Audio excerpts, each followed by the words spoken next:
पंजाब सरकार की post matric scholarship योजना 245 करोड़ रुपए आवंटित ताकि अनुसूचित जाति के विद्यार्थियों को मिले उच्च शिक्षा। अगर मुझे ये स्कॉलरशिप ना मिलती तो शायद मैं अपनी पढ़ाई जारी न रख पाती। 2,31,000 विद्यार्थी पंजीकृत, 92 करोड़ की रकम दी जा चुकी। मैं AI/ML हमेशा से पढ़ना चाहता था। अगर स्कॉलरशिप नहीं होती तो मैं कभी भी एडमिशन नहीं ले पाता ऐसे कोर्स में। मुख्यमंत्री भगवंत सिंह मान की कोशिशों से पंजाब बन रहा है रंगला पंजाब। नमस्कार, मैं हूं संजीव श्रीवास्तव। आप देख रहे हैं 4PM न्यूज नेटवर्क। प्रधानमंत्री नरेंद्र मोदी मुश्किल में है। उनकी सरकार कठिनाई भरे दौर से गुजर रही है।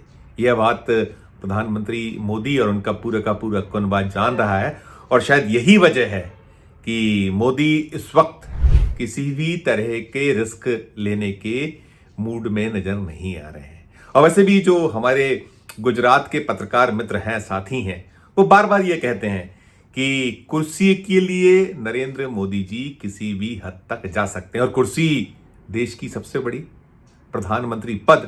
तो फिर सोचिए ना कि ये पद छूटा कि फिर बहुत सारी मुश्किलें और बढ़ जाने वाली हैं। तो इसका इल्म प्रधानमंत्री नरेंद्र मोदी जी को है। केंद्रीय गृह मंत्री अमित शाह साहब, जो उनके सबसे खास साथी, सहयोगी, मित्र हैं, उन्हें है। तो दोनों जो मित्र हैं, साथी हैं, मोदी जी और शाह साहब, जिनकी अब बीजेपी कही जाती कि मोदी शाह का युग, मोदी शाह की बीजेपी, और जो सरकार है केंद्र में, निश्चित तौर पर ये जो दोनों साथी हैं, इन्हीं की जो उधेड़बुन एक जोड़ जुगत है उसके कारण चल रही है। और इस बार हालात बदले हुए हैं। साल 2024 में जो लोकसभा के चुनाव हुए हैं उसके बाद भारतीय जनता पार्टी या मोदी का वो जलवा नहीं रह गया है। खासकर जो 2019 था, जब 303 सीटें अपनी दम पर लेके आए, तो उसके पहले 2014 में जो मोदी का कहीं ना कहीं जो जलवा या जलाल बन गया था कि एक पूर्ण बहुमत वाली भारतीय जनता पार्टी की केंद्र में की अगुवाई में सत्ता, लेकिन अब 240 पर है भारतीय जनता पार्टी और जो 293 का आंकड़ा है एनडीए के पास। कोई जोड़ घटाव चलते रहे हैं, लेकिन जो 2024 का नतीजे थे, चुनाव नतीजे थे, उसके बाद 240 पर अटकी बीजेपी। और कहीं ना कहीं दो बैसाखियां, एक बैसाखी नीतीश कुमार जिनका दल है, जिसकी 12 सीटें हैं, और दूसरी एक खास बैसाखी चंद्रबाबू नायडू, आंध्र प्रदेश के मुख्यमंत्री, उनका दल टीडीपी, 16 साथी, 16 सहयोगी, तो ये 28 साथी हैं, 28। तो कहीं ना कहीं ये दोनों ही बहुत बहुत अहम है, बहुत महत्वपूर्ण है। अभी जो एक सिलसिला हुआ है कि जो चुनाव के नतीजे आए थे, 4 जून को चुनाव के नतीजे आने के बाद भारतीय जनता पार्टी की कोशिश तो यही है कि जो सहयोगी साझा दल होते हैं, कैसे उनको बनाए रखें, साथ रखें और उनके लोगों को तोड़ लें, और राज्यों में जो उनके साथ मिलकर अपना जो भी खेल हो सकता है राजनीतिक, उसे खेला जाए और वहाँ भारतीय जनता पार्टी को स्थापित की जाए। लेकिन अभी जो संकट है, मुश्किल है कि एक बैसाखी जो है वो बार बार जो कंधा है प्रधानमंत्री नरेंद्र मोदी का, उसमें चुभ रही है, चरमरा रही है, हिल रही है। तो जो चलना है सरकार को वो डगमगाता है बार बार। एक जो बाह है उसमें डगमगाहट महसूस होती है, दिक्कत महसूस होती है।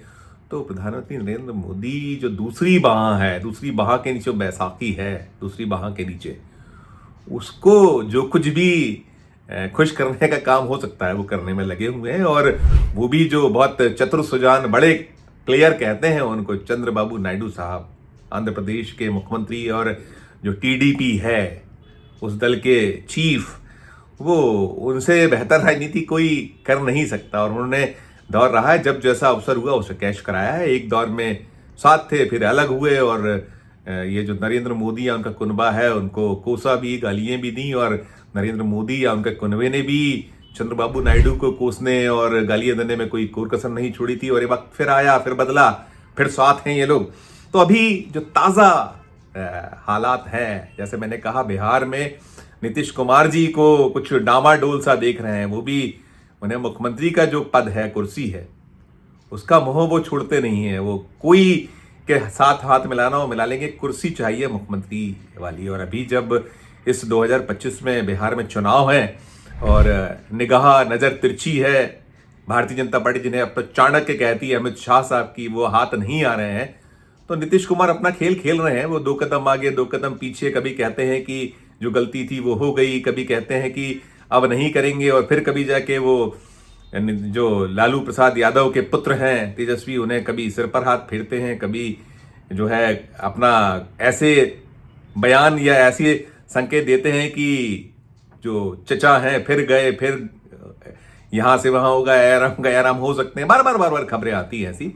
तो अब जो एकमात्र लक्ष्य है, मोदी शाह भी बड़े प्लेयर हैं, खिलाड़ी छोटे नहीं हैं, शायद यही वजह है 11.25 साल से लगातार प्रधानमंत्री की कुर्सी पर विराजमान है नरेंद्र मोदी जी, और उनके जो दाहिने हाथ जिन्हें बीजेपी अपना चाणक्य कहती है, वो अपना खेल खेलते रहते हैं। तो अभी जो वक्त की मांग है, समय की जो एक जरूरत, उसके अनुसार कार्ड खेले जा रहे हैं। और नरेंद्र मोदी जी अभी गत दिवस गुरुवार शाम को आंध्र प्रदेश पहुंचे हुए थे।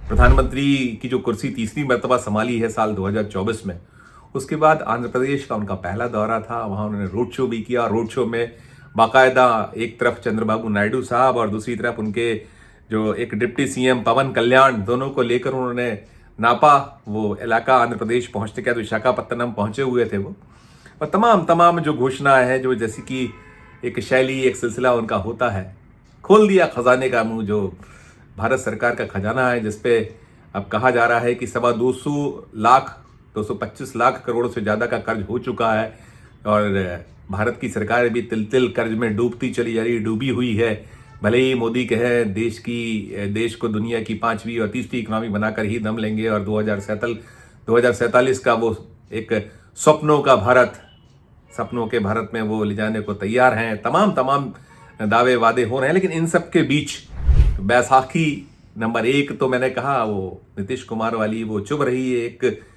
जो बाह है उसमें, और दूसरी बैसाखी कोई चुभे ना या कहीं कोई दिक्कत ना दे, तो उसमें कुशन लगाते रहना है। 2 लाख करोड़ की घोषणाएं करके आए हैं प्रधानमंत्री नरेंद्र मोदी जी गुरुवार शाम जब आंध्र प्रदेश पहुंचे थे, और सिर्फ 1.85 लाख करोड़ का जो एक ग्रीन हाइड्रोजन हब प्रोजेक्ट, इसकी घोषणा भी की। और ये 2032 तक अभी जो घोषणा के अनुसार इसके पूर्ण होने की संभावनाएं हैं, और तमाम 57,000 नौकरियां इससे मिलेंगी, इस तरीके का एक निकल कर आता है। लेकिन ये सब कुछ जो है, ये उन्होंने कहा है, एक और बात कही कि आंध्र प्रदेश ने 2047 तक लगभग $2.5 ट्रिलियन की अर्थव्यवस्था बनने का लक्ष्य रखा है। जैसे भारत दुनिया की तीसरी आर्थिक ताकत बनने वाली है, या उसको और ऊपर ले जाना है जो मोदी का संकल्प। तो वैसे वो कह रहे हैं कि आंध्र प्रदेश 2047 तक $2.5 ट्रिलियन की अर्थव्यवस्था बन जाएगी, ऐसा लक्ष्य है। तमाम जो अभी तो लक्ष्य यही है मोदी जी का कुर्सी पर बने रहना है, कैसे बने रहना है वो बेहतर जानते हैं। और चंद्रबाबू नायडू भी मैंने कहा जैसा कि खिलाड़ी छोटे नहीं है, अभी भी बड़े हैं। एटीएम जब तक धन उगल रहा है, जो उसमें पैसा निकल रहा है एटीएम से, तो निकालते रहिए वाली स्थिति। और वो भी भारत के ऐसे मुख्यमंत्रियों में शुमार हैं, जो आंध्र प्रदेश के मुख्यमंत्री हैं चंद्रबाबू नायडू, वो भारत के सबसे धनाढ्य मुख्यमंत्रियों में से एक हैं। अभी जो मौजूदा मुख्यमंत्री हैं उनकी एक बड़ी दौलत है उनके पास, तो वे जानते हैं कि कैसे साधना है, कैसे समय के अनुसार वक्त है। जो अभी जो एटीएम धन उगल रहा है, तो वो उससे धन की प्राप्ति करते रहना है, और जब तक सब कुछ चलता रहेगा, जब तक धन मिलेगा, जब तक धन दिया जाता रहेगा, तब तक शायद ये जो सिलसिला है। और मैंने कहा कि 16 मेंबर हैं उनके लोग, और अच्छे पोर्टफोलियोज मिले हुए जो वो चाहते थे। तो अभी तो वो जो एक बैसाखी है उसके डगमगाने, उसके कहीं कोई दिक्कत पैदा करने की संभावना नजर नहीं आ रही। और मोदी साध रहे हैं 2 लाख करोड़ का पैकेज। और एक वक्त उन्होंने, याद कीजिए, वो बिहार जब वो साल 2015 में पहुंचे थे, और कैसे उन्होंने जो ये नीतीश कुमार साहब को अपने साथ जो उन्होंने लिया था, तो कैसे वहाँ कहा था कितने लाख करोड़ का पैकेज दे दूं, इतने लाख करोड़, इतने लाख करोड़, इतने, उन्होंने बड़ी लंबी चौड़ी गिनतियां गिनाई थी, 1.25 लाख करोड़ और 1.5 लाख करोड़, क्या क्या कहा था, याद होगा आप दर्शकों को।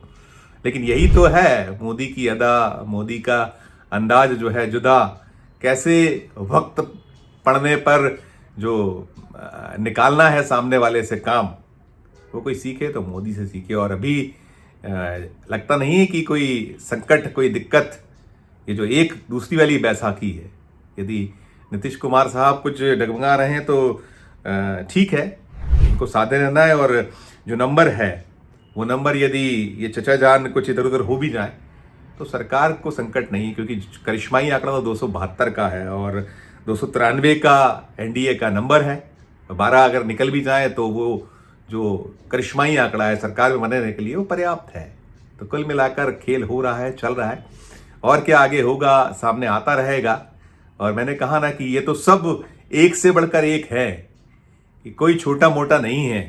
तो फिल्म आई थी एक कि बाप नंबरी तो बेटा 10 नंबरी, वैसे वाले राजनीतिज्ञ इन दिनों होते चले जा रहे हैं। जब जिसको मौका आता है वो चौका लगा देता है। तो देखिए आगे जो कुछ होगा वो सामने आएगा।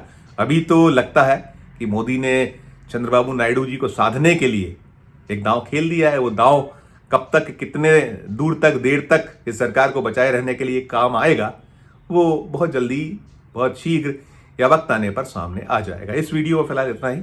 हम फिर किसी नए विषय, किसी नए वीडियो के साथ आपके समक्ष हाजिर होंगे, किसी नई खबर के साथ आपके सामने आएंगे। अभी इस वीडियो में फिलहाल इतना ही। हमारा अनुरोध होगा कि ये जो खेल है अब इन दिनों, जो जिस तरह की राजनीति होने लगी है, और कहा तो जरा अपनों पे सितम, गैरों पे करम, ये जाने वफा वाला जो गीत था, वैसे कुछ हाल है मोदी जी के। तो टिप्पणी जरूर कीजिएगा। ये जो अपने कह रहे हैं कि हम पे कहीं सितम, और सचमुच ये जो राज्य है, भारतीय जनता पार्टी से शासित राज्य है, उनको संकट तो है पैसों का, लेकिन जो सहयोगी हैं, बैसाखियां हैं, उनको साधे रहने के लिए जो लाखों लाख करोड़ के पैकेजेस, लाखों लाख करोड़ की घोषणाएं, परियोजनाओं का शिलान्यास अब हो रहा है, मोदी जी को करना पड़ रहा है, और करना जरूरी भी है, सरकार बचाए रखना है। तो जो भी टिप्पणी हो हमारे वीडियो कमेंट बॉक्स में जाकर जरूर कीजिएगा। खबर अच्छी लगे तो हमारे चैनल को लाइक कीजिए, सब्सक्राइब कीजिए, ज्वाइन का बटन दबाए तो ज्वाइन का बटन भी जरूर दबाइए। प्यार उसने बनाए रखिए और देखते रहिए 4PM न्यूज नेटवर्क। धन्यवाद, नमस्कार।